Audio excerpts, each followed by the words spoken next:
മാംസം കഴിക്കണമെന്ന് പ്രോത്സാഹിപ്പിച്ചു മുഹമ്മദുർ റസൂൽ.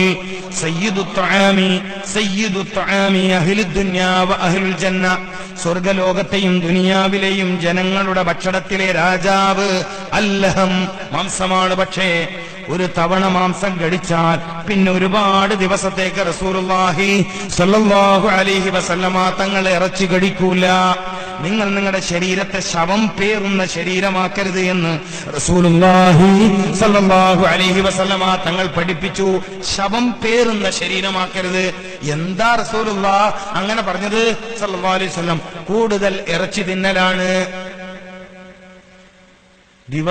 ആഴ്ചയിൽ 4-5 തവണ ഇറച്ചി തിന്നല. മാക്സിമം ഒരു മനുഷ്യന് 2 തവണയാണ് ശരീരത്തിന് പ്രശ്നം വരാതെ മാംസം കഴിക്കാൻ പറ്റുക. നിങ്ങൾ എങ്ങനെയാണെന്ന് എനിക്കറിയില്ല.